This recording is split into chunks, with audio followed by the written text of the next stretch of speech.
Well, welcome to the 700 Club, baby. It's cold outside. A November to remember. Record-shattering cold wreaking havoc across half the nation. 200 million Americans feeling the deep freeze. What's worse, more is on the way, along with dire warnings of a hybrid storm. What does that mean? Charlene Aaron has the answer.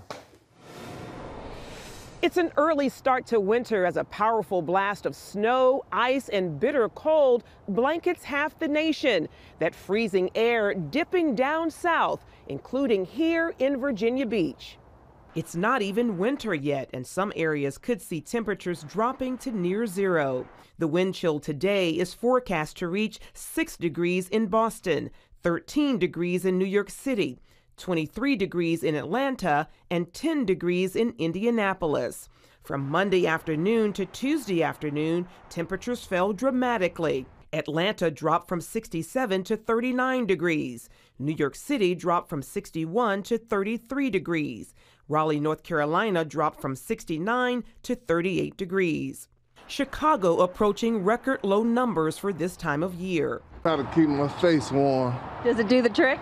Not really. It's so cold that it's burning my face. Snow and whiteout conditions are wreaking havoc on the roads. In Ohio, this 50-car pileup on Interstate 80 involving semi-trucks and several other vehicles. Snow delayed or grounded hundreds of flights across the country. Snow, rain, and Arctic air are now invading the East Coast, with more on the way. There's going to be a pretty fierce storm developing just offshore. We call these hybrid storms. They're not tropical, true tropical in nature, but they feed back and acquire very strong winds. So you folks from Georgia to the Carolinas to Southeast Virginia, this is going to be a pretty interesting weekend coming up with them. Forecasters say some relief is on the way as temperatures are expected to warm up next week. Charlene Aaron, CBN News. Well, in other news, the wolf is at the door. The tyrant responsible for the ongoing slaughter in Syria is a guest at the White House. What does the president hope to gain from meeting with Turkey's President Erdogan? Ephraim Graham has that story. Pat, Turkey is slaughtering civilians in Syria and cozying up to Russia and Iran. So why is President Donald Trump welcoming Turkey's president to the White House? While the president wants to talk trade and weapon systems, his supporters say he should call Recep Erdogan to account for his atrocities. Chris Mitchell reports. CBN News has learned this key city, Tel Tamar, faces defeat with Turkish-backed forces closing in. Analysts backed up by internal sources tell us it could jeopardize the Syrian Democratic Forces, the SDF. That could lead to the escape of countless ISIS prisoners and a resurgence of the Islamic State. When the invasion began, Turkey promised the U.S. it would protect civilians, religious minorities including Christians, and ensure a humanitarian crisis doesn't take place. Now, 34 days later, eyewitnesses, including humanitarian groups, testify Turkey has broken each vow.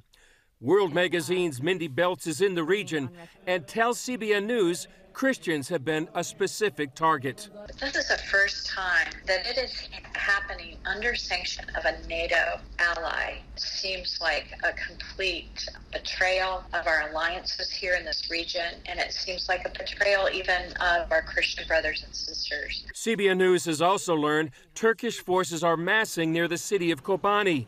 Dalton Thomas of Frontier Alliance International met with this Christian leader in Kobani and heard his plea. Our lives are at risk. The reason is because we believe in Jesus. Christians around the world, and especially American Christians, should push their government to make a decision to protect us, because our lives are truly in danger. Given that Turkey basically engineered the crisis and violated international commitments, the question remains, will the White House hold President Erdogan accountable? Chris Mitchell, CBN News, Jerusalem. And eyes will be on Washington for this meeting. Pat? If you can imagine, after the defeat that the British had when the Prime Minister went and negotiated with Adolf Hitler and came back saying we'd won, Can you imagine if the Queen had then invited Hitler to the White House for a joint appearance?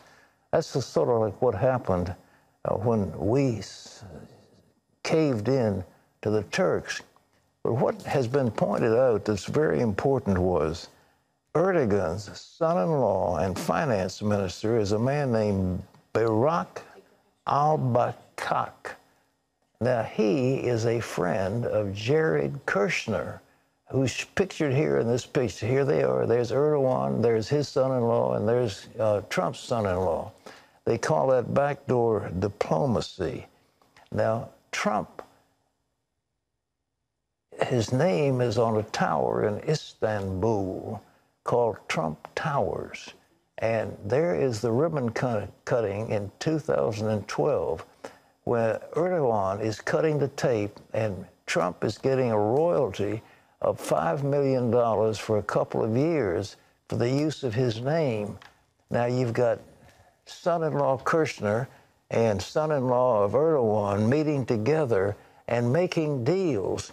And this man, folks, ladies and gentlemen, is an absolute butcher. He wants to set up a Muslim theocracy in Turkey. He has overrun his military. He's overrun the civilian legislature. And he has tried to do all sorts of things to violate the promises he's made in relation to Syria. And Trump's son-in-law is backdoor diplomacy with Erdogan's son-in-law, and the two of them are meeting together.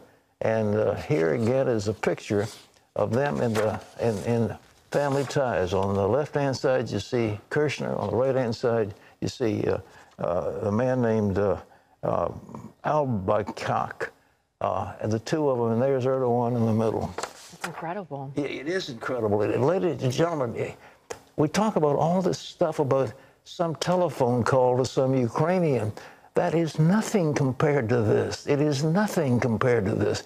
And I, frankly, in my heart, am shocked and grieved. But that's what's going on.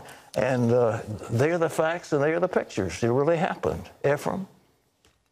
Democrat presidential candidate Pete Buttigieg has introduced a plan for more than $2 trillion over 10 years in new domestic spending and middle-class tax cuts.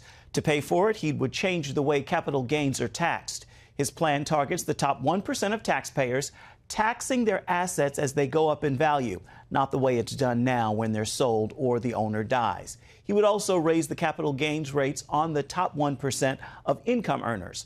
All that to cover new spending on housing and childcare over 10 years, as well as free college for families making less than $100,000 and reduced tuition for those families making less than $150,000. Pete Buttigieg has already proposed a national ban on state right-to-work laws as part of a plan to double union membership nationwide. Pat?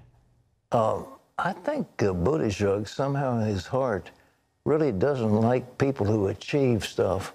But the idea that he wants to double union membership and cancel every state right-to-work law. The states that have right to work are the ones that are prospering because business wants to get involved with states that are friendly to business and are not controlled by labor. And Buttigieg wants just the opposite.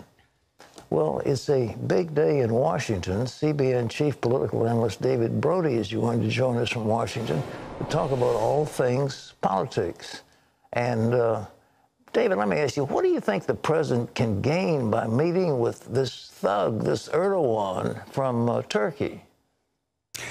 Well, Pat, senior administration officials basically saying, look, they believe in they believe in diplomacy, and the president wants to engage and talk about diplomacy, and so therefore Erdogan has been invited to the White House to do exactly that. But the problem is, as you've pointed out, he's a thug.